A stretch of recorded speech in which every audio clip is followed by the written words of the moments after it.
abandi muri aho duherukana kera cyane,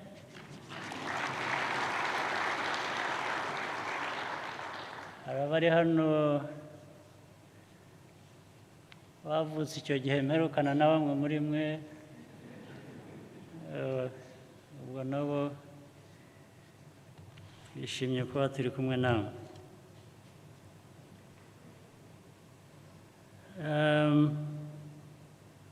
Mu by'ukuri uyu munsi ntabwo nifuje kuba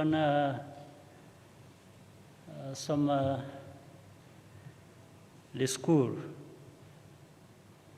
ntabwo ari umunsi wa disikuru, kugira ngo ni umugoroba w'ikiganiro, kugira ngo tuganire. Ikiganiro turi bugire ndababwiramo ibintu bike by'ubuzima, by'imibereho abantu bashobora iyo babishatse, buri wese afite ubuzima anyuramo, yashaka akabuvanamo isomo, yaba atabishatse nabwo bikaba byapfa ubusa. Kenshi niko bigenda, ariko ndagira ngo mbanze mpere ku gushimira abayobozi bakuru bo mu nzego za leta igihugu cyacu hano. Ndashimira rero n'abagize uyu muryango Unity Club.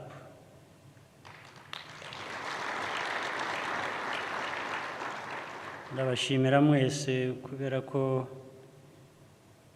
uwo muryango mwawuhaye agaciro, mwawutumye ndetse uwo muryango ugira uruhare mu myubakire y'igihugu cyacu. Hari byinshi byakozwe ndetse bitanagaragarira amaso uwo mwanya, biboneka ari uko wabanje kubitekereza cyangwa ukabisesengura. Ibyo ndetse n'ibyo cyane cyane byagiye byubaka. Ibitagaragara usanga ahantu hose cyangwa ureba n'amaso nibyo usanga byubaka cyane. Ndagira ngo ariko nshimire n'abo namwe mwagejejeho ishimwe, abo tumaze kumurikirwa mu kanya gashize kubera ibikorwa byabo by'ingenzi byabaranze mu mateka y'igihugu cyacu. Nanjye nagira ngo nongereho kubashimira.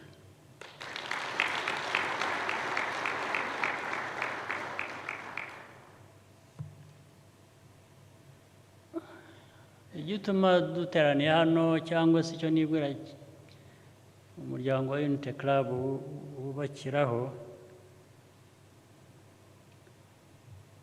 iryo zina ry'umuryango ni ikintu gikomeye gifite agaciro. Umuryango biba bivuze ubundi umuntu yahera ku muntu ku giti cye, ariko umuntu akomoka mu muryango cyangwa agira umuryango. Ni ukuvuga rero ngo umuryango urubaka, umuryango urarera, umuryango urakura. Ibyo byose bikavamo umuryango munini utari wa wundi mutoya w'abantu bake, babiri, batatu, ukaba igihugu nacyo ushatse wakireba nk'umuryango. Society ni imiryango ihura ikaba umuryango mugari. Byose rero bifite uko bihererekanya ikibiranga. Hari ikiranga umuntu, ikiranga umuryango, hari ikiranga igihugu. Bifitanye isano. Umuryango wa Unity Club rero ni umuryango uranga igihugu, umuryango wakuze uvuye ku muntu umwe, ntabwo bikiri umuntu umwe, ntabwo bikiri umuryango w'umuntu umwe, ni umuryango w'abanyagihugu, cyane cyane mu buryo bw'imitekerereze, mu buryo bw'imyumvire, bw'imibereho, bitanga icyerekezo ndetse kiyobora byinshi mu gihugu cyacu. Ni nacyo cyatumye mbiheraho kubishimira abagize icyo gitekerezo, abagikomeje. Tukaba tumaze imyaka itari mike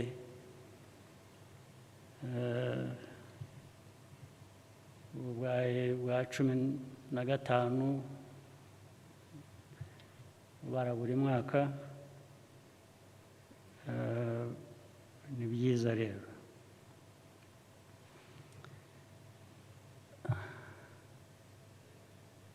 Mu buzima bw'igihugu, mu muryango w'igihugu, mu buryo buhambaye buteye imbere, niho abantu bajya muri politiki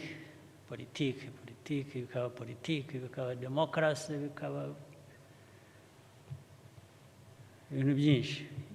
Iyo mvugo cyangwa se iyo myumvire ni amajyambere, niba bigezweho uko, ariko na mbere yabyo uko byaduka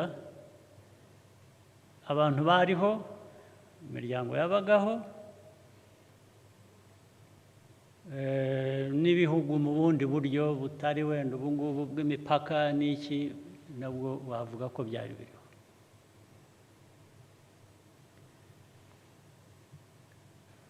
Muri ibyo by'aho tugeze muri iki gihe, ni byiza, bifite icyo byongeraho mu buzima, byongera ku buzima bw'abantu, ariko ntibihindura kamere n'umuco by'abantu. Kamere n'umuco ni wo musingi w'imiryango, ni wo musingi w'ibihugu. Ni nabyo muhora mwumva, haba hari ibiganiro byinshi by'impaka, abantu ukuntu babaho n'iki, birirwa turwana hirya no hino,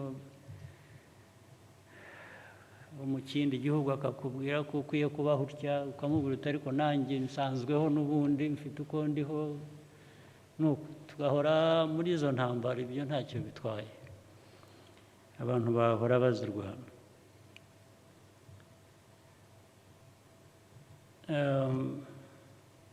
Ku Rwanda rero niho ndi bwibande kuri twe, kuko ndabiganisha ku byo numvise mwagiye muganira by'imibereho y'Abanyarwanda, by'imiryango y'Abanyarwanda, ndetse n'ejo hazaza uko abantu bakwiriye kuba bameze. Niyo mpamvu muvuga iby'urubyiruko, imico,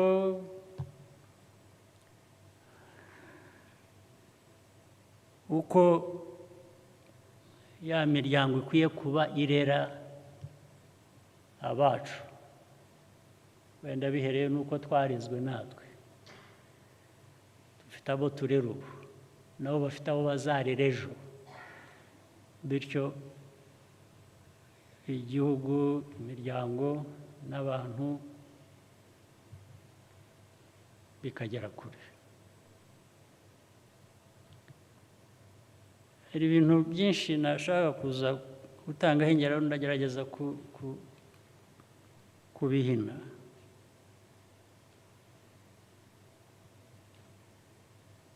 Buri muntu wese uri hano n'abatari hano ndetse, buri muntu afite icyo yavuga kijyanye n'ubuzima bwe.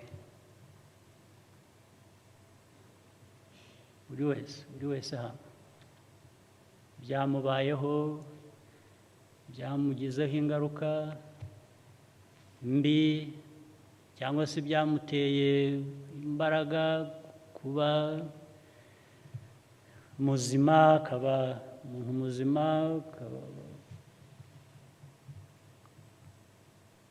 ari naho n'imiryango yahera ikaba mizima, ndetse n'igihugu ndetse kikaba cyaba kizima.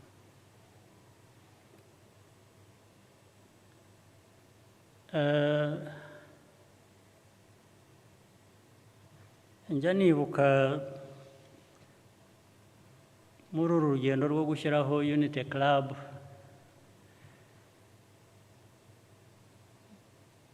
rwari rufite aho rwatangiriye. U Rwanda rwacu rufite amateka arimo ibyiciro byinshi. Hari ibyo nzi, hari ibyo ntumva neza byabayeho mbere yanjye, hari byabayeho ndi umwana, hari byabayeho nkuze, hari biriho n'ubu ngubu. Icyo nshaka kubiheraho, naza gutanga ingero nk'ebyiri eshatu, cyangwa tubona umwanya ndakomeza.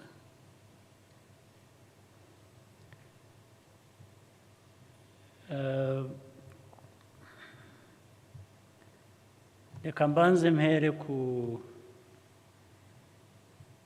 njyewe ku rugendo rwanjye nk'umuntu. Ndi umwana muto, bamwe hano bagomba kuba banzi, ntabwo ari benshi, bagomba kuba ari bake bari mu myaka nk'iyanjye bashobora kumenya ibyo ngibyo.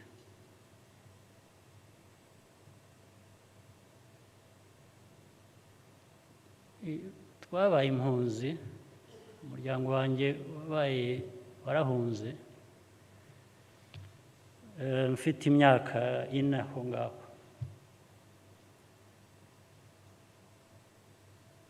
Cyangwa se niba yarirenzeho mikeya.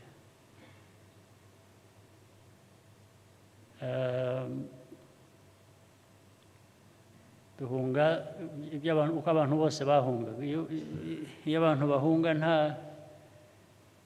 nta nubwo babanza ngo bajye inama. Umwe afata inzira y'undi agafata iyindi, wenda bagira amahirwe bakazagera aho bahurira. Data we yanyuze i Burundi, arakomeza anyura muri Kongo, i Bukavu, anyura Goma, arakomeza duhurira i Bugande ahantu hitwa Kamwezi, hakurya y'umupaka hariya.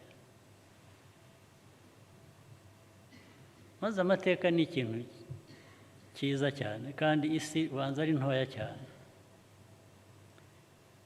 Ahantu twashyikiye bwa mbere muri Uganda twambutse umupaka, hakurya y'umupaka ha Kamwezi, ni iwabo w'umuntu wahoze ari Chief Justice hano mu Rwanda, Rugege, muramwibuka, Sam Rugege. Ise nawe Rugege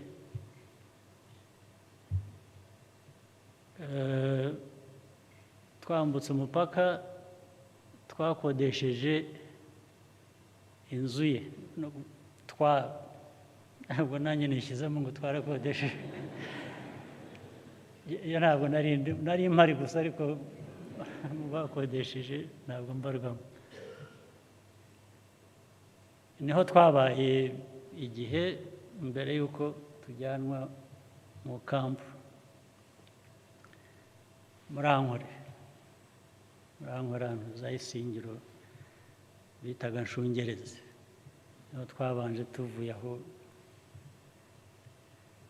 nyuma yaho tujya Toro naho hirya gato icyo nshaka kuvuga ubwo ibindi ndagenda mbisimbuka ariko muri urwo rugendo rwo mu mpunzi turi muri Toro nyine aho ngaho hari abandi twabanye muri izo mpunzi bashobora kuba bari hano hari ibintu bibiri wenda biraza kubasetsa ariko birimo isomo ibindi birababaje ibyo ntabwo ari bishekeje icya mbere njye nk'umwana muto ikintu nahigiye kandi nkigiye umuryango mbese kigahora kiza mu mutwe kurinda ngeze iyi myaka nari kumwe na data umbyara yagiye gusura abantu b'impunzi bandi hirya aho twari dutuye tugaruka tugarutse mu rugo dusanga ahantu hari abahigi abatora barahigaga baribazaga kuko twari mu mashyamba kaza bahiga bategaga ibintu ubutimba babyita iki mu Kinyarwanda nets hari irindi jambo ry'Ikinyarwanda ubutimba ni ntabwo numva inshundura yari imitego ariko y'imigozi imitego y'imigozi noneho bagahinda inyamaswa zikagenda zigategwa n'aya migozi zikagwamo imigozi ikazihambira bakaza so tugenda tunyuraho dusanga aho abahigi bari ndetse bavumbura inyamaswa iriruka agasha gasimbuka ya migozi ntiyagafata ariko ubwo amacumu mu kirere bashaka kugatera amacumu noneho kabisimbuka kiruka kajya mu kampu aho twaganaga so data icyo gihe arambwira turareba aka kanyamaswa gacitse bariya abantu bagahigaga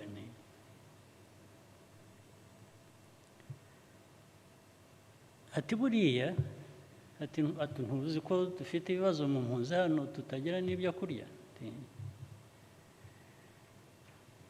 ati buriya tugeze mu rugo tugasanga kinjiye mu nzu kahungiye mu nzu yacu atuzi ko nta burenganzira dufite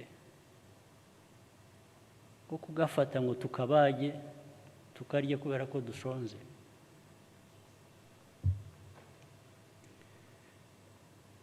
nkamubaza nti kuki ati usibye ibyo ati nta nubwo twagafata ngo tugahe bariya bagahigaga bari bagakurikiye kacitse ati icyo dukwiriye gukora icyo twakora ni ukukareka kagenda kakazaba kagwa ku bandi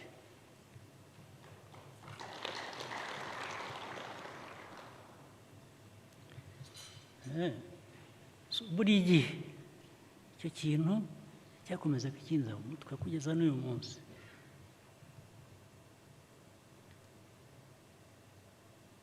Kuko cyari gifite uburemere buvuga ati ntabwo si inyamaswa twahize, yacitse, irahungisha ubuzima bwayo,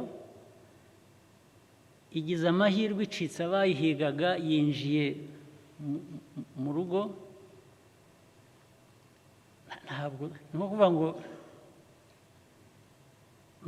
twaba dukoze ishyano, uwo mugayo ntitwawukira wo kwica iyo nyamaswa yacitse abayihigaga, reka izagenda igwa ahandi itaguye kuri twebwe.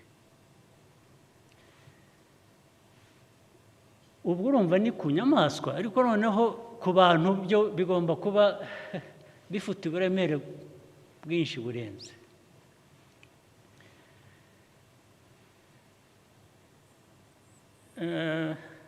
Ubwo icyo gihe ubwo data bambwiraga ibyo,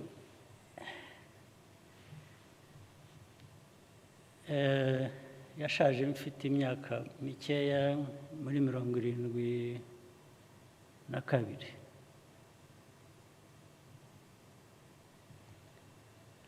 Ariko mu byamwishe nabyo sinzi ko harimo, ndaza kubabwira sitore nyine nayishekeje. We nta nubwo ari ukuvuga ko yari umunebwe cyangwa ngo ni iki. In fact ahenshi aho yagiye aba impunzi zatoraga abantu baziyobora iteka aho yabaga ari, bamutoraga kuba umuyobozi wabo. Ariko byamwishe nubwo yagize uburwayi nk'uko abantu barwara bakajya, ariko bifite ahandi byakomotse. Aho byakomotse nicyo mu Cyongereza bakwita kuba broken. Impamvu ni iyi: hari bamwe babizi hano, mwigize mwumva, muzi ikintu bitaga cyangwa n'ubu ko bacyita, sinzi abagifite ubu, trafipro. murayizi trafipro? mwarayumvise? Burya trafipro ni iya data, niwe wayubatse, niwe wayishinze muri 55. Amateka ni igitangaza, ufite n'ibipapuro byabo by'abantu b'icyo gihe na sinya iriho. Ariko baje kuyimwambura muri aya mateka y'u Rwanda. Bamwe bayungukiyemo, bayibonyemo, baracyariho, bamwe barahari.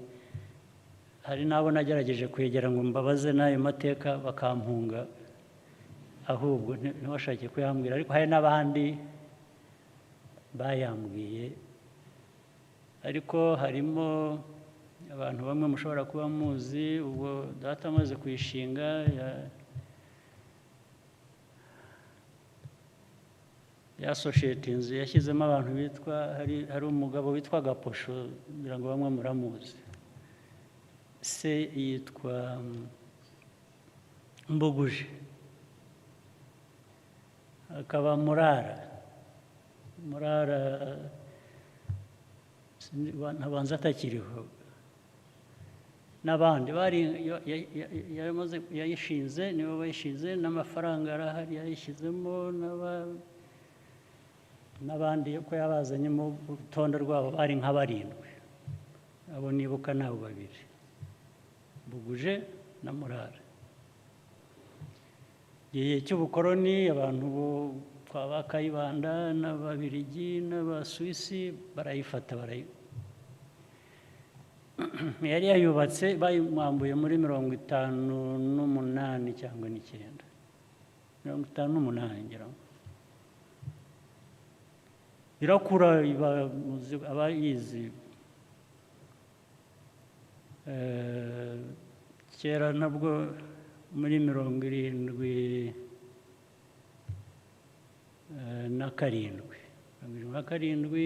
78 itangira naje hano mu Rwanda njya mu iduka rimwe rya Trafipro barako ayo mateka nayo narayumvise gusa kureba ibirimo usanga baragurishamo ibintu byinshi amakarayi amabesene amasabune ibintu byose ngira ngo byagurishwagamo so kuba yaratwaraga nk'ibyo hanyuma yacuruzaga n'ikawa yacuruzaga ikawa exporting so yari entrepreneur yes by any standard. Now story rero nza kubagereraho ni ubwo turi mu mpunzi and how he was broken yisanze mu buzima mu mutwe we yumvaga ntacyo yabukorera kugira ngo abubemo ahubwo yahitamo gupfa. What does it mean? Icyo bivuze ni iki? Mama we nawe ntabyo yari amenyereye ariko yafashe isuka arahinga kugira ngo tubeho.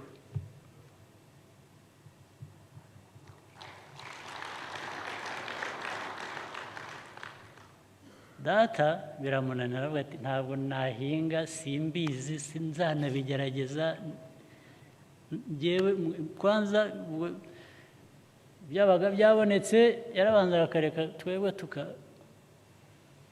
nk'ubu bati njyewe niyo ntagira ikintunga gitunga umubiri wanjye nkapfa amuhape. Hakaba hari umuntu twari duturanye w'umusaza abantu bamwe wenda hano baramuzi, hari umugabo witwaga n'izina rye ndabwibuka, umusaza nawe wari umeze neza bwo mu Rwanda kera nk'ibyo yitwaga Burasa. Twari duturanye akajya abwira data ngo we ntabwo azapfa nkawe ngo agiye kugerageza ahinge. Aramubwira ati gerageza ati rwose kandi ntuzangaburire nzicwe n'inzara ntabwo nzajya ibyo kurya byawe wahinze. Uwo mugabo atangira kujya kwiga guhinga rero aragenda yari kumwe n'abandi n'umugore barahinga. Muzi ibintu bita amayogi, those small hills bashyiramo imigozi y'ibijumba. We arahinga amaguru ye ahagaze hamwe, ya mayogi aguma yirundaho ibutaka, hanyuma aza kunanirwa kuvamo rero.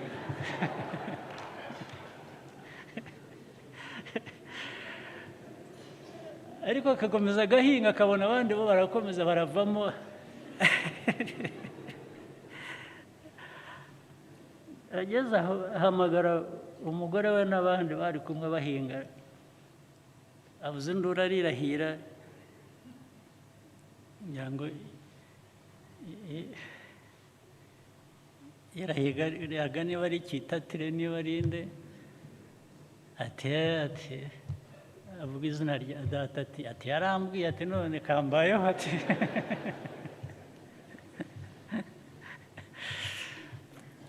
So hagombye kujya abantu kujya kumuvanamo kuko ntabwo yari azi kwavamo, yatabye amaguru ye yombi ageze hejuru y'amavi yashyize amayogi. Akababaza ati ariko mwe muvamo mute? So icyo gihe So then my father nibwo yamubwiraga atari ko ati nibi wambwiraga ati sinabwiye ko ibyo kurya byawe ntabirya ati zubu hari ibizera aha ngaha waheze keretse niba ari wowe uzeramo kuko niwe so ariko we rwose gave up ubwo ko ntabyo azakora and I think in the end bigomba kuba byaragize effect.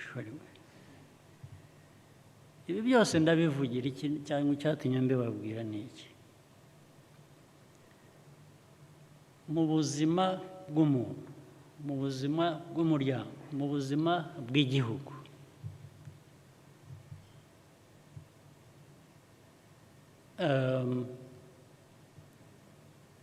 harimo ingorane nyinshi wahitamo guhangana nazo ukora ibishoboka byose n'ibyo utaruzi n'ibyo utigeze n'ibyo wenda bikakugeza ku wundi munsi ku kindi gihe bigatuma ugera ku bindi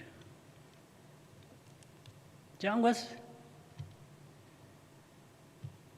bishobora no gutuma ukora ibibi bidakwiye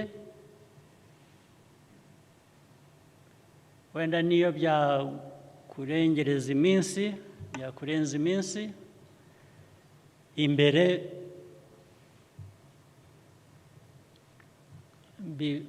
ikibi wakoze kikahagusanga ubwo hagati aho abandi baba babiguyemo nabo wenda ntibagire uko bangana cyangwa se icya gatatu ushobora kwiheba ukavaho uti jyewe n'ubundi ntacyo nakora ntacyo bimaze ukabigwamo nyine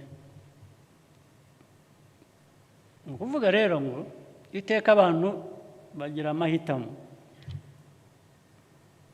buri gihe buri mwaka buri myaka 3 buri 5 buri 10 buri y'ubuzima bwacu twese tugira ibyo duhura nabyo bikujegezwa bigatuma uvuga utari ko ibi nahangana nabyo nte nabinyuramo nte ndetse bitari ibyo gusa nkigirira akamaro ariko nkaba nakabagirira n'umuryango cyangwa n'abandi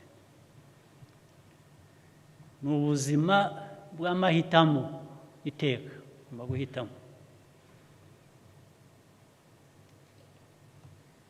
nicyo rero iteka kenshi mbwira abantu uburyo bwiza bwo guhitamo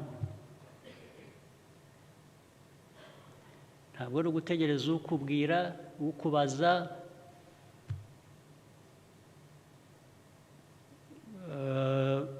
wowe uribaza urivugisha you have a conversation with yourself iteka hora upima wipima nk'umuntu waba yipima temperature agapima umuriro we ukuntu umeze cyangwa agapima umutima we ukuntu utera uripima kandi iyo wipima nibwo umenya ukuri iyo ushaka ko abandi bagupima uhora wibwira ko bakubeshya cyangwa se banakugirira nabi cyangwa se bituma n'umuntu avuga atari ku wowe urambwira kuki urinde bituma ndetse abantu kenshi baba defensive niyo umuntu akubwiye ukuri kukureba akenshi iyo bitari byiza iyo ari undi muntu ubikubwiye ni intambara haba impaka nyinshi zitari ngombwa ariko iyo ari wowe wibwira iyo ari wowe wipima wibwira warakarira ndetse atari wowe. Ibyo rero bikavamo ko ushobora guhitamo kubikosora ukajya mu nzira nzima, cyangwa se ukibeshya ugahitamo nabi, ingaruka ukazaba uhura nazo imbere. Ariko iteka umuntu wese afite amahirwe yo kuba yakwibwira ukuri, agahangana n'uko kuri muri we, bitagombye guturuka mu wundi muntu. Ibyo ni byo bigira akamaro cyane cyane. Iyo bitegereje ko ugomba kubwirwa n'undi muntu, habamo ibibazo nyine.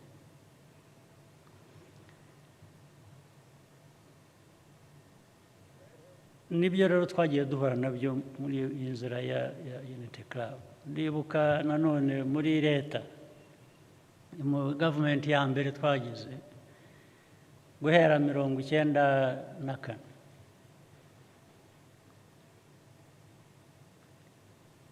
hari ibintu byinshi ibigeragezo byinshi, ariko abagiye muri guverinoma icyo gihe, sinzi hano bagomba kuba atari benshi cyane,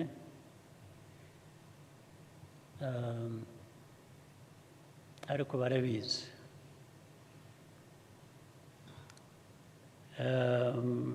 Bikajyamo n'ayo mateka mabi yacu ya kera, bikavanga n'amatwara mashya, twasaga mbese twari nko gukirana, n'indi uri hasi n'indi uri hejuru, tukigaragura mu kabineti, guhera kuri perezida icyo gihe kugera kuri minisitiri uwo ari we wese. Ndibuka rimwe, hari inshuro nyinshi,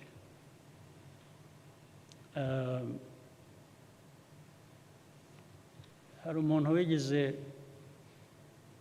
kuntera mu biro byanjye, umuhungu wa Rukeba. Rukeba muramuzi cyangwa muramwumva? Arantera mu ofisi yanjye, araza arambwira ngo umuhungu wa Rukeba wari perezida wa runari, cyangwa se wari muri runari, sinzi niba ari perezida cyangwa yari iki, ugomba kumubona. Rwose ntimumuzane, kandi nta ntambara nshaka na Rukeba, nimumwihutishe mumuzane. Intambara zo mfite zirahagije, ntabwo nshaka kongeraho iya Rukeba. Baramuzana, ajya hangera mu mateka, arangije arambwira ati izi ngabo zawe uyobora, atuzi ko ari izanjye? Ntabyo narinzi. Ati ni ingabo zanjye. Noneho ajya mu mateka ya runara, ajya mu shyirahamwe. Ntabwo nari kujya mbabarire, amateka ya runara ntabwo nari nyazi, ntabwo. Ati aba bose akambwira abantu bamwe, akambwira ba se babo, abana. Ariko twebwe narizi ko turi Rwandese Patriotic Front. Iyi ikaba ari ame ikomoka. Ati se Rwandese Patriotic Front ituruka he, ikomoka he?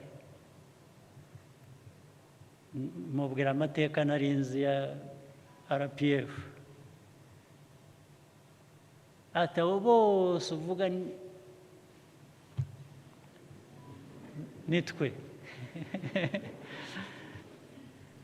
Ariko biba ibintu by'impaka ndende, ntese ntoke, reka nemere ko ari ingabo zawe.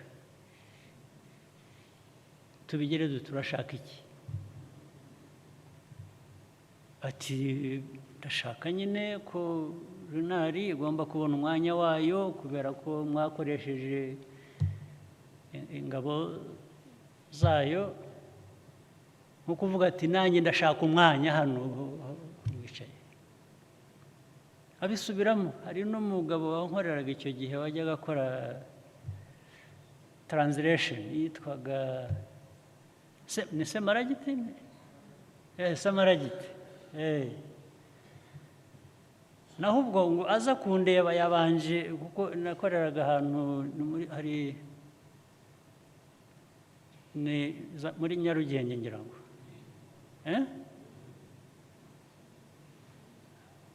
so ndi hejuru ku floor yo hejuru uwo Samaragiti arambwira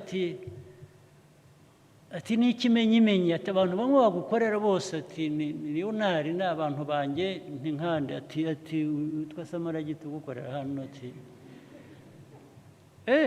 rero Samaragiti nawe ni boss wanjye buriya uri boss wanjye Samaragiti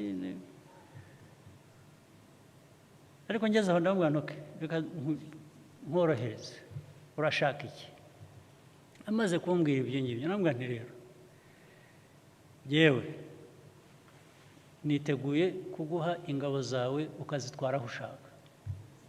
Ndamubwira nti banza uhere kuri Samaragiti umutware ugende mujyana aho ushaka hanyuma n'abandi basirikare unyishyuza nabo uzanzanira amazina yabo nabo mbaguha wajyana. Hari ikindi ushakaho?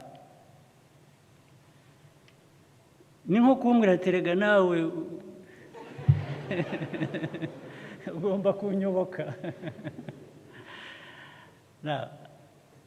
Ubwo byari intangiriro haza kuba ibindi birushijeho hanyuma. Ubwo mu nama mu cabinet abantu baza bagambanye sinabimenya n'iki ariko ninde wari uri mu cabinet icyo gihe waba ari hano cabinet ya mbere wari urimo na Karemera ngira ngo Karemera ari hano cyangwa ntawe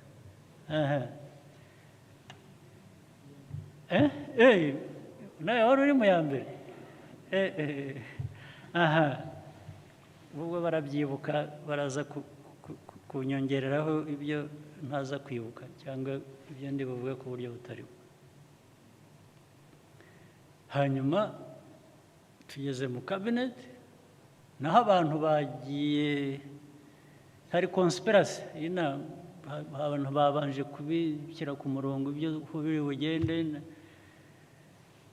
Ubwo perezida yarabaga twicaye Bizimungu icyo gihe hagati iruhande mwicaye iburyo hakurikiyeho Twagiramungu hirya hariho Kanyarengwe then hakurikiyeho hirya Sendashonga ndabibuka kuko bari bakurikiranye mu cabinet harimo twaga Nkubito wabaye Minister wa Justice ni Nkubito bityo ndabibuka ko bari bicaye bakurikiranye. Tugeze mu cabinet haza item kuri agenda ubundi twagezwagaho agenda turi buganire haza kuza ko hari dosiye izanwa na Minister wa Interior Sendashonga.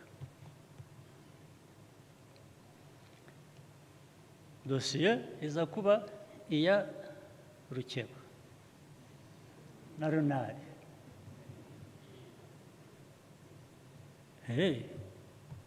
Ngenda bihorera kuko yari yangezeho namubwiye ibyo namubwiye ndicecekera. Cabinet irashyuha abantu babanza kuko Runari tugomba hari ibyayo tugomba kuyiha ariko ubwo plan yari ukuzana confusion muri cabinet ndetse no mu the whole. Ubwo harimo abantu bavuga ariko RPF tuzayikira, ariko buri gishobora kubisenya nuko twayishyiramo amacakubiri tugateranya abantu. Ubwo niyo yari plan.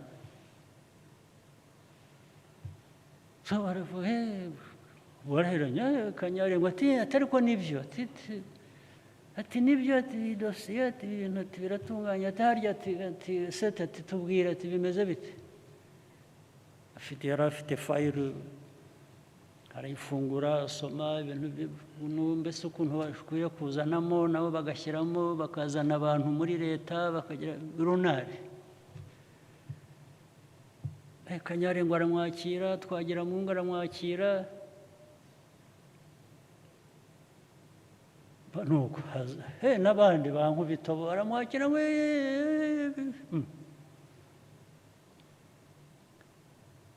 hanyuma hari abahanyanyaje bagerageza kugira ibyo bavuga barakubitwa kweri. Ngira ngo hari ibihozagara leta sinzi byavuze baramwakira barakubita batereka ceceka.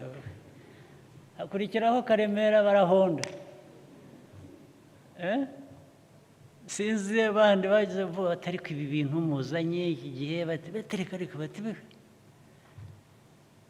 ubwo Bizimungu arashecetse perezida. Byatinze mbaza perezida ariko perezida uravuga iki intambara ziri hano mu kabineti abantu bahererekanya wowe urabitekereza ute? Ati nanjye nuko mbibona.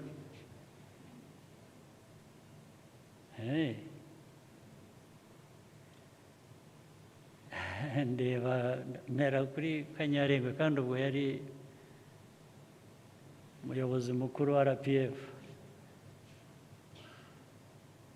Abaza ariko Kanyarengwa nawe hanyuma se Twagiramungu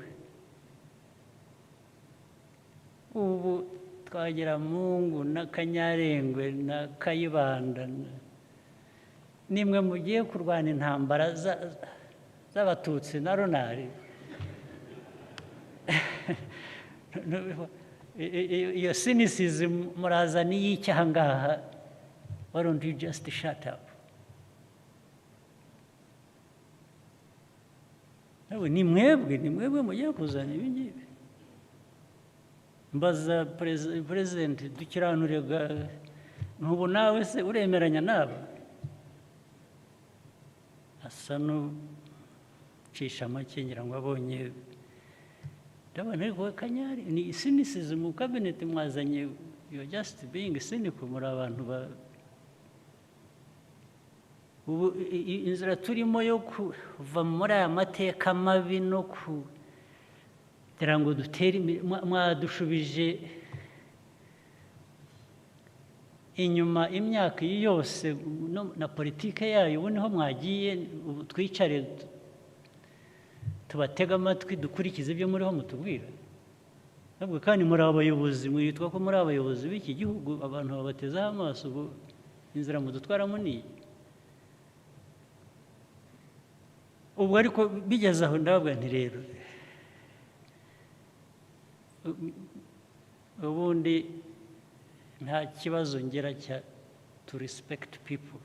I respect myself, I respect people. Nabwo ariko ubu ngiye gukora ibintu bimwe bitasounding respectful. Kuko hari perezida yicaye hano, abandi bayobozi bakuru mwicaye hano, kabineti mwaho mwayigize ubusa muri politiki. Nabwo ntiyewe ntabwo nakwemera ko amaraso yamenetse y'abantu barwanye turahamba bishwe muri mateka mabi ntituranabamenya. Abanyarwanda barashize n'abarwanaga nabo abenshi babiguyemo. Twe turi aha ngaha twasagutse ku mahirwe tugiye kwicara aha mujyaho mutobange igihugu, mutobange abantu, mutobange niba mushaka indi ntambara, we are going to fight it. You cannot do it. Nababwira nti ndababwira kuko yewe nari vice president icyo gihe, nari umukuru w'ingabo, nari nkwiye no kuba nceceka nkumva ibyo perezida yemeje, byaba byo bitaba byo, ni perezida. Ariko icyo gihe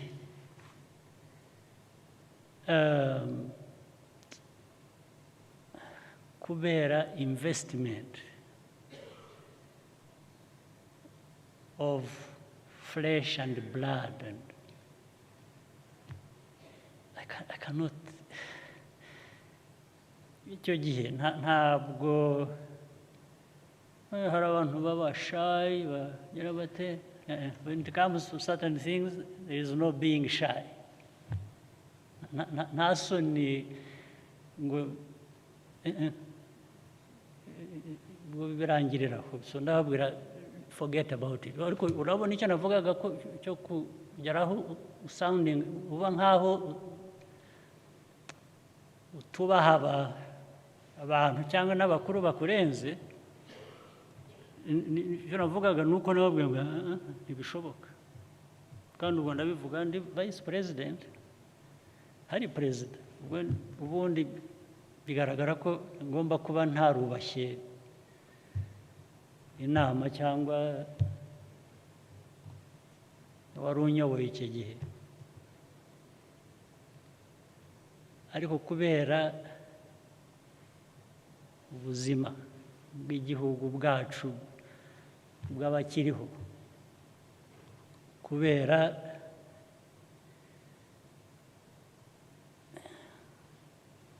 ikibi cyagombaga guhinduka, aho ngaho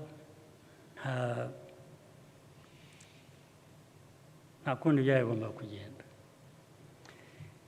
Na nyuma yaho bindi byinshi nabwo niba bibuka, ubwo maze iminsi ndara amajoro ngenda igihugu cyose, nza kuva Karongi Kibuye muri 1996, 1995 ubwo twagiraga inama hariya muri ya nzu ya kera bayitaga iyihe,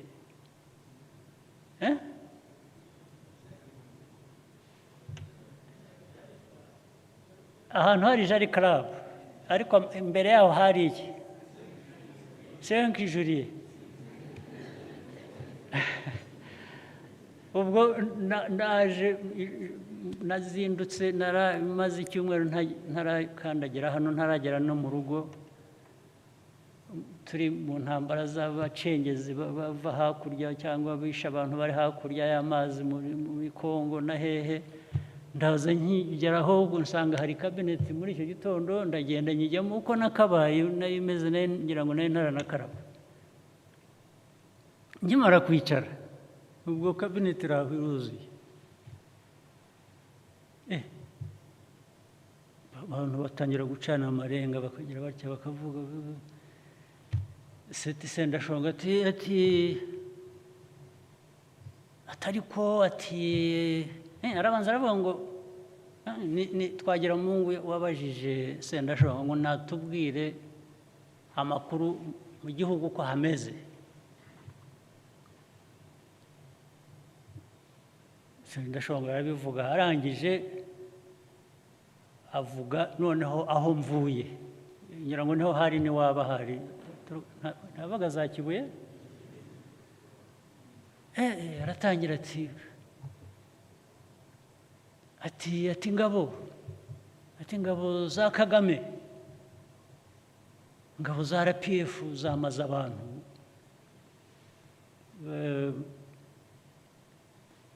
za Kibuye. Kimbanza kugira ngo nabyumvise nabi, mbona n'abandi babigiyemo bari tazani set uvuze ngo iki. Ati amakuru ati tubona atabantu ati naho ubwo ndiyo hari ahantu nahuye n'abaturage mvuga disikuru nza kuvuga n'abantu bari hakurya muri Kongo babwira nti abahungiye muri Kongo hakurya mureba bamaze abantu ntibazagira ubwo bagaruka tubabaze impamvu bishe abantu uko babishe ibizaba bidashobotse bamwe tuzabasangayo ngira ngo rero mvuze ibyo nicyo cyavuyemo ko twamaze abantu ndavuga sendashonga ubu reba ntabwo naraye ndyamye nagendaga ijoro ryose ndirirwa nshakira igihugu umutekano ubu wampinduye umwicanyi nijye mwicanyi mwabuze abicanyi bugiye wampinduye umwicanyi murabyibuka yamuremye wari urimo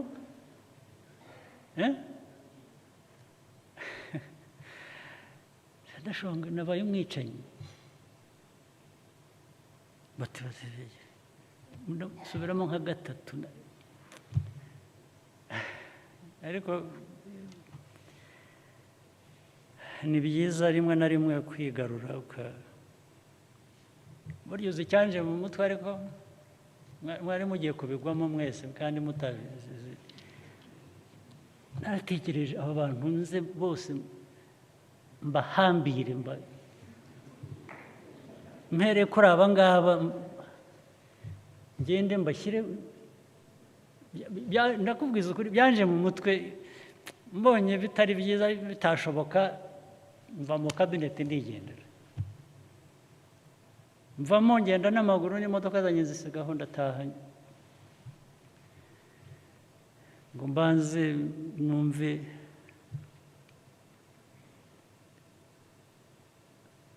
ariko ubwo bwose bagize ibyago kuko nari navuye aho nari maze iminsi nyine ngendeyo n'ivumbi n'iki maze nari nambaye na uniform nza mu kabineti imeze ngira ngo mbabwiye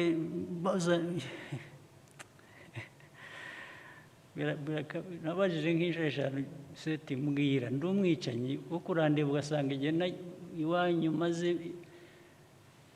iminsi ndera ntaryama ntarya ntagira nagiye kwica abantu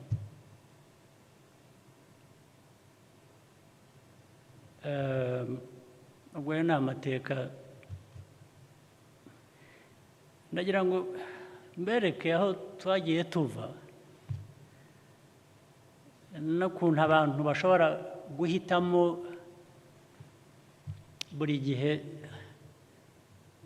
iyo ufite icyo ushaka kuba cyo iyo ufite icyo ushaka kugeraho iyo ufite hari uburyo kandi muri buri wese afite ubushobozi afite uko yatanga umusanzu kugira ngo wa muryango wacu munini ari cyo gihugu abagituye ba nyiracyo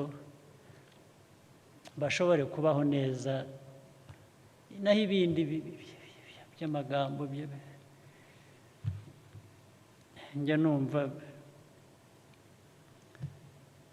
iyo ubona abantu bamwe nka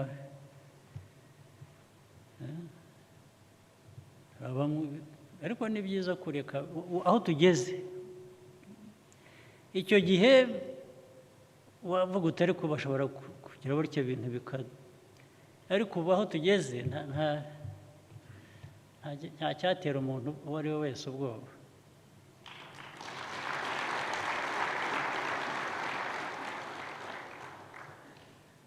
so bamwe kuri twe ubwoba bwashize kera tukiri abana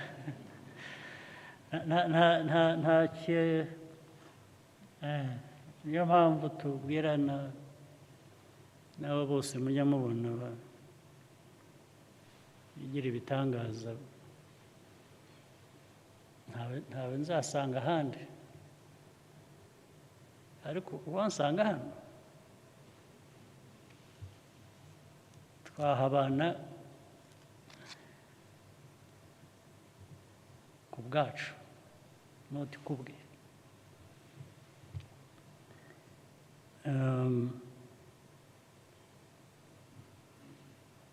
reka mbandanye ayo mateka ngira ngo agomba kuba abibukiye, wenda arabibutsa byinshi cyangwa abenshi ntabwo ibyo ni ukubyumva gusa, ariko nabyo kuko mutarimo hari cyangwa mwari muri abana bato cyangwa abandi bavutse nyuma, ndabibabwira kugira ngo mumenye ibyabaye. Ubu ibihe byanyu, igihe cyanyu ni iki n'ejo, mwe muzi aho muvuye, mwashingira kuri ibyo ngibyo mukagira ibyo mukora cyangwa mwirinda. Ariko noneho kuri imibereho y'abantu, y'umuntu ku giti cye, niho ngira ngo nahoze nsoma ibyo mwaganiriye, ibyo mwanatubwiye hano, ibintu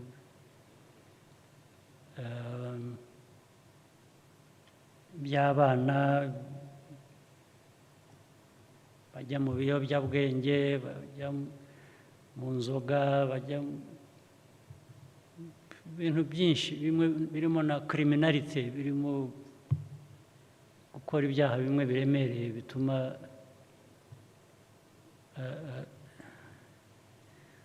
bihera kuri boga, nibo bagenda bakorama. Ariko noneho iyo boramye n'igihugu nacyo kibuko. Ntabwo dushaka rero ko hagira ugira ibyago nk'ibyo, noneho ngo anabizane no ku gihugu nacyo kigira ibyago nk'ibyo. Ibyo rero ni uburere, umuco, indangagaciro. Buri muntu ku giti cye agomba kugira icyo abikoraho, agomba kwishakishamo uburyo n'ubushobozi. Buri muntu wese afite iyo nshingano, kandi kuri buri wese afite ubwo bushobozi. Hanyuma tugashaka uko dushyize hamwe bivamo ubushobozi bw'igihugu bwo guhangana n'ibibazo bihari, byaba ibyacu twihariye cyangwa se byaba ibituruka hanze bidusanga hano iwacu.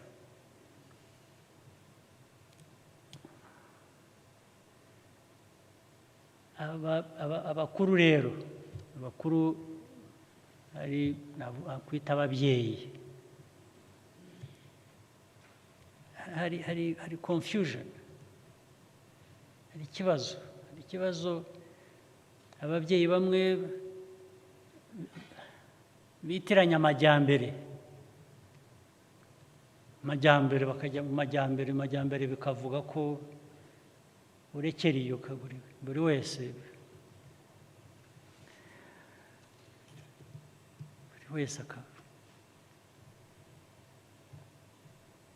ari mu mico, ari mu mibereho, ari mu mvugo, ari muri politiki, byose bikaba ibintu biri aho byambaye ubusa, bitagira aho biva, bitagira aho bigana, ngo ni amajyambere. Ibyo ni ukubeshya, ni ukwibeshya. Umuco, uburere mu miryango yacu hari byinshi duhura nabyo tubona, hari ibyo dukwiye kuba twiga muri twe tubona bitameze neza, tugomba kuba twagarura mu buryo. Hari ibyo tubona hanze, ibyo hanze ntabwo twajya kubikosora, twe nta n'impamvu, nta nubwo bitureba, ariko ahubwo uba ushaka kubyirinda ngo bitakugiraho ingaruka,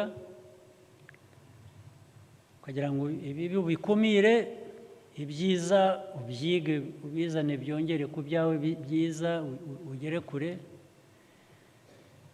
Ariko nimumbwire icyiza cyaba kiri mu kureka nyine abana bacu, abana b'u Rwanda, abana b'imiryango yacu. Icya mbere, ntabwo uzategereza ngo undi muntu ave hanze aze bwire cyangwa kubwirira umwana ngo imyifatire yawe ikwiriye kuba iyi ngiyi. Inshingano ya mbere ni wowe, na leta ntabwo ikwiriye kuba ubundi bijyamo, ntabwo leta ikwiriye kubijya mu muryango kubwira abantu ko bakwiye kubaho mu buryo bw'imico. Ntabwo ari inshingano za leta. Sinzi ko hari n'uwabikubwira, arabikubwira gusa, ariko there is no such thing like an enforcement izaba mu kuza guhata umuryango uko ukwiriye kubaho. Ibyo biva hanze ari uko byarenze umuryango, byagize ingaruka ku bandi. Aho niho haza inzego za leta zikavuga ngo ariko tonde, kuko ntabwo ibibi byawe byajya kugira ingaruka ku bandi. Niba ari ibibi bimwe bitanyuranyije n'amategeko cyangwa ikindi umuntu niyo waba utabikunze, ariko iyo ugiye kubijyana ku bandi, icyo gihe habaho umuntu ukwibutsa akabwira ngo sigaho, bigumane iwawe, wibitwara ahandi. Rero ibintu bya imico iri aho, hari ababigira, hari abo binabereye, hari abo ibyo ntabwo bitureba. Turebe imiryango yacu mbere na mbere, turebe igihugu cyacu, ibindi twabana, twakumvikana, twaganira, twajya impaka, ariko ntacyo twabikorera. Ariko iwacu dushobora kugira icyo tubikorera, duhereye ku muryango, duhereye no ku gihugu. Indangagaciro zivugwa buri gihe, uburyo bw'amategeko nayo agerwaho kubera ko abantu baba bahisemo ibishobora kutuyobora bityo. Naho kuvuga ngo byaba ari bizima, umwana w'imyaka 15 ugasanga ari mu nzoga, ari mu biyobyabwenge, ari kavuga ngo ni amajyambere. Ntabwo ari amajyambere, ni ukubura kirera gusa. Aba yabuze kirera cy'umuryango we akomokamo, cyangwa aba yabuze kirera cy'indi miryango, cyangwa yabuze kirera cy'umuryango mugari w'igihugu cyacu. Nabwo twe ntiturema abantu, byaba umuryango, byaba igihugu, byaba abayobozi, nturema abantu, ariko tugerageza gukora ibishoboka by'abantu bashobora gukora. Nta nubwo tuzaca n'ibyo twita imico mibi, ntabwo tuzabica burundu, ariko nibura uragabanya, kugira ngo igihugu cyo gushyirwa hasi uragabanya, ugerageza kugabanya. Abavuga corruption, za ruswa, ikimenyane, ibyo ni bibi, ariko mu bantu, muri society ntabwo bica ngo bicike burundu, ariko uragabanya, mbese ugatuma abantu batekereza ngo ariko ibi ni kirazira, ntabwo ari ibintu byiza. Ukagira abantu benshi nibura babyumva batyo. N'amategeko ureba agenda ashyirwaho, niza kumva muvuga iby'amategeko recommendations muvuga z'abantu myaka ikwiye kugira utya. Niba ibyo mushaka byakorwa nguko, niba ari byo mubona.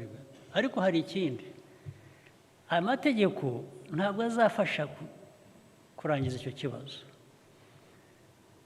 Hari uburyo bubiri bufasha. Uburyo bwa mbere ni inyigisho guhera ku bantu aho bari, kwibutsa, kubiganira, ndetse ingero z'icyo kibi zikavugwa zikagaragara rwose bikajya hanze, ndetse ku buryo abantu wenda benshi bashobora kuvuga ngo ariko ibi ngibi ntitubishaka, ntabwo bikwiye kutubamo. Ibyo birafasha kugabanya ikibazo, kuko abantu benshi niyo babonye umuntu akora nyine ibyo batumvika, babona atari byiza, baravuga bati sigaho. Biragabanya. Icya kabiri birajyana, ariko ntabwo ari amategeko gusa. Hari ubwo abantu bashyiraho amategeko bakibwira ngo ubwo bashyizeho amategeko ikibazo cyarangiye. Amategeko abantu bashyiraho, igihugu gishyiraho,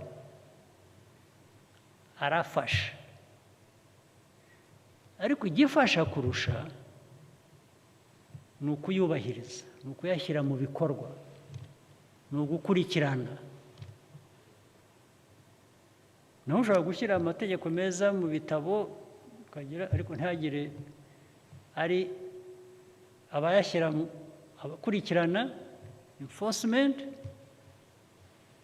batayakoreraho, batakurikirana. Ingero zihuta nabonye, hari mu bihugu byo hanze bafite imyaka nko muri za night clubs n'iki n'amabara, hari aho iyo abantu bagiye usanga abantu ku muryango baza, hari n'abasaza bahagarika babona ko basa bakibwira ngo ni abana bato, bamwe batizanazana identity card kugira ngo ho kubaho confusion. Barakora enforcement, ndetse amategeko agakurikirana ku buryo basanga wemereye cyangwa uzwi ko wemerera abana ahantu hadakwiye kuba bajya. Ubwo ni bya bihugu noneho bimwe bitubwira ko ari ibitangaza nyine, rimwe tujya dukurikira twemera byose ibyo bakora, ariko barakurikirana. Bashobora no gufunga club cyangwa ibara cyangwa iki kubera ko bemereye umwana kwinjira aho ngaho akaba yanyweye n'inzoga, uwamuhaye inzoga akabyishyura. Naho iyo bashyiraho amategeko gusa ngo abantu bazibwiriza kuyakurikiza, ntacyo uzavanamo, ntabwo bikunda. So ni ukuyashyiraho, ariko ni no gukurikirana. Reka mvuge, ariko n'abato byo ni igitangaza, ariko n'abakuru sinzi niba bari hano. Hari ejo nsoma reports za buri munsi zose za polisi za hano mu mujyi n'ahandi. Hari report naraye nsomye, ariko abapolisi nabo nari bamereye nabi. Bakoze ripoti y'umuntu bafashe, ni member wa parliament yacu, bafashe yanyoye, bapimye igipimo cyari kigiye guturika kubera alcohol yanyoye. Hanyuma baza no gusanga muri rekodi zabo ibyo bibaye ngo bamufashe nk'inshuro 5, ubu bwari ubwa 6. Ibi ngibi babona imodoka mu nzira igenda ikubita hirya ikubita hino, amahirwe agira ngira ngo ntabwo arica umuntu, ariko niyo maherezo, either azica cyangwa azica umuntu wundi. So hanyuma noneho ikibazo nagize, abapolisi ubwo muri izo report barabitanga gusa, kanaka baramuvuga amazina sinirwa musubiramo, ubwo muzabimenya. Ngo bavuga ko iyo bamufashe mu bipimo birenze hejuru y'ibisanzwe banza atari yazinyoye gusa yari yaguyemo hanyuma baravuga ngo ariko ngo members ba parliament ngo bafite immunity ngo ubwo bamuretse aragendaga mbibonye mpamagara chief wa police ari hano mbese muba mutumira murabatumira aha ndamutelefone we chief wa police umuntu ufite immunity ufatwa inshuro 5 6 umunsi se yishe umuntu nabwo ni immunity ubu azica umuntu azagonga umuntu amwice bibe immunity namwe mugomba kuba hari ukuntu mwakoze interpretation ya immunity nabi Chief of Justice I mean Minister of Justice immunity bivuze iki nta budahangarwa niyo wasinze ntuhangarwa niyo waba wishe umuntu wasinze ntuhangarwa urahangarwa dufashe numve kuko from a logical point of view niho nabarije ikibazo nabaje bafite ubudahangarwa okay bivuze iki biva he bigarukira he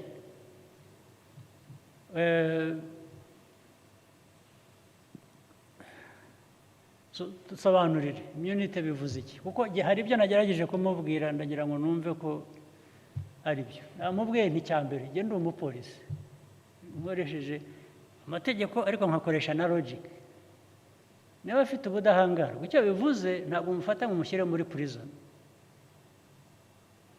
muri icyo gihe ariko nticyambere niba bibaye inshuro 5 6 nabanza nkamwambura license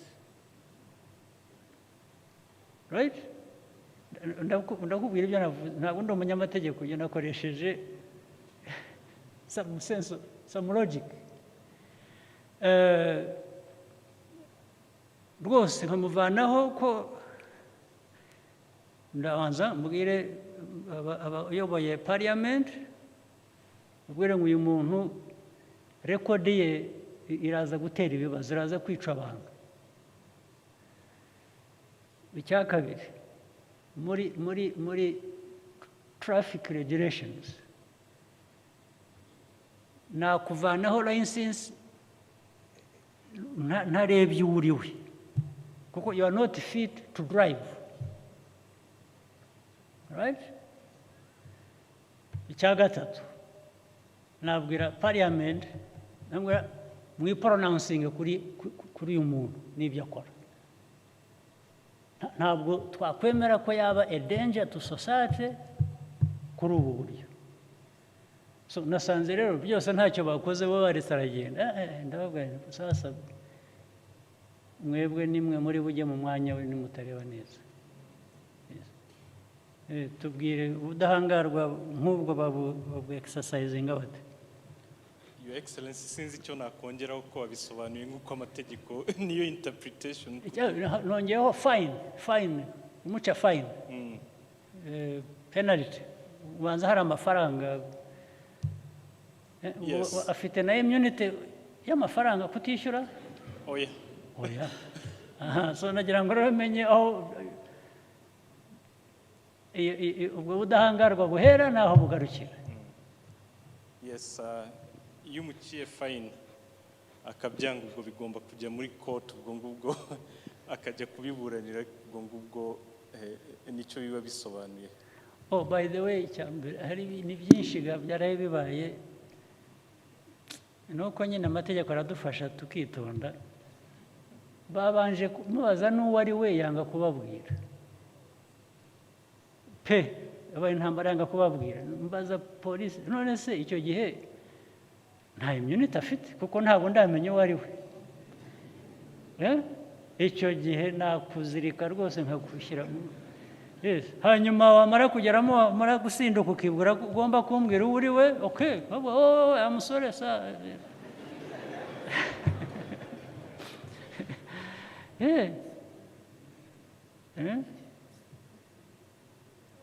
urumva. So enforcement nayo irimo confusion.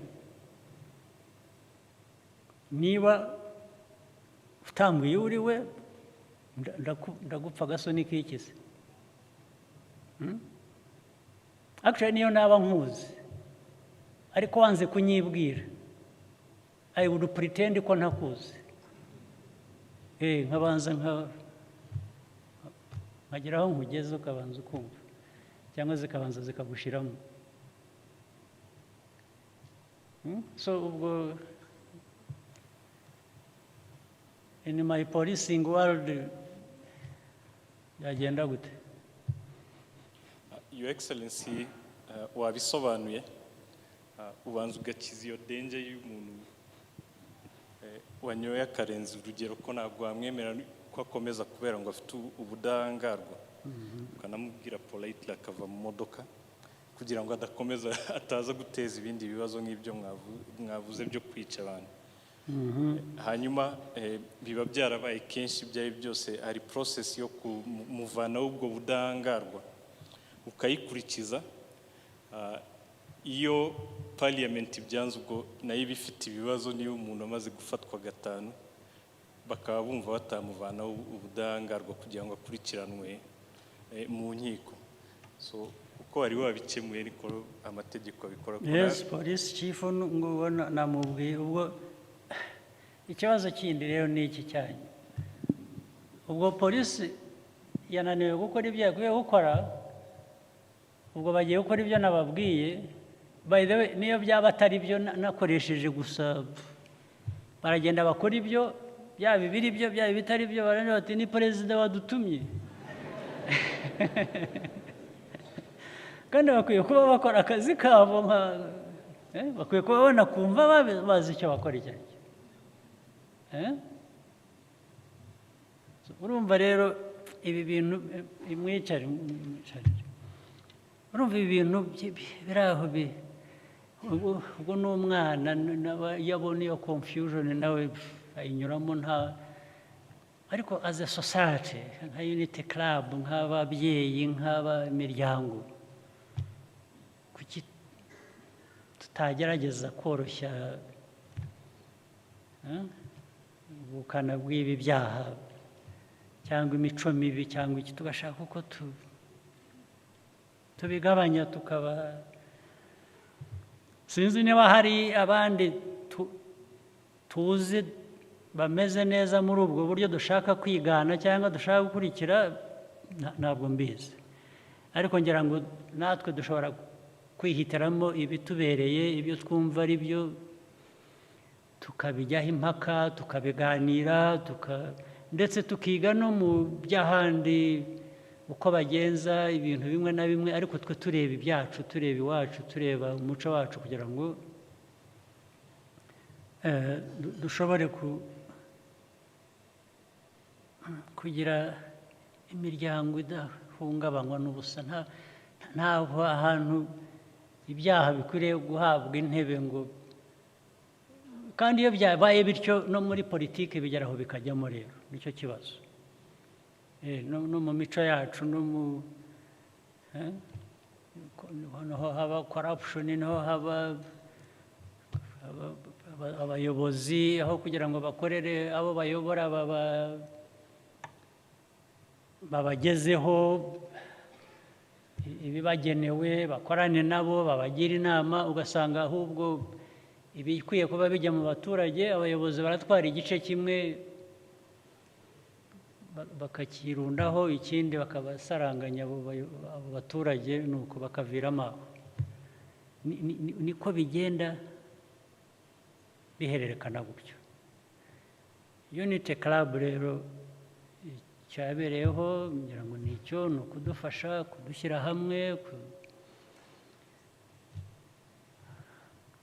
kujya inama ariko no gukora hari igihugu dukorera, hari imico dukwiye kuba tugira, hari gukora kugira ngo igihugu gitere imbere, hari byinshi bindi bituruka hanze tugomba guhangana nabyo. Ibyo iyo bisanze ibyo mu gihugu bimeze neza, buriya nta ngaruka bigira cyane cyane, ariko iyo biva hanze bikaza bigasanga mu gihugu abantu bayumbayumba ibintu icyakora rwose icyo nabasezeranya muri ibyo by'imico mibi no mu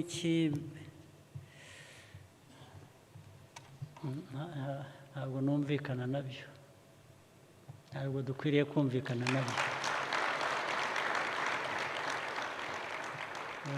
Nta n'abantu bakwiriye kurengana, kandi twese dukwiriye kubigiramo amahirwe angana. Dukwiriye ntabwo ari ibya bamwe ngo si iby'abandi, ntabwo ari byo. Niyo mico numva ya politike, n'icyo abantu batangiye ubuzima bwabo, n'icyo ariko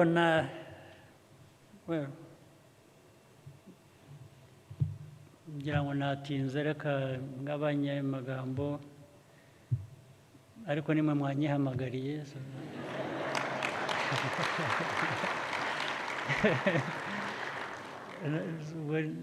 Nyine nagomba kuza nkatwara umwanya wanyu, iyo nza nkabasarutinga gusa nkigendera, sinzi ko byajyaga kuba bingana n'ubutumire mwangejejeho.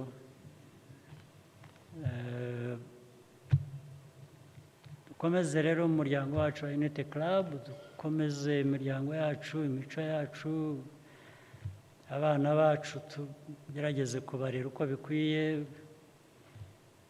amategeko akoreshwe uko akwiye, adufasha gushyiramo inzira twahisemo kugira ngo ariyo dukomeza kugendamo. Ibindi sinzi niba nzabona umwanya wo kongera kuganira namwe. Nagira ngo turagenda dusoza umwaka, nagira ngo mbifurize ibyiza byose mu gusoza umwaka tugiye kurangiza. Kera twayaga duhura tukaburudika, n'ubu nibishoboka wenda twabikora.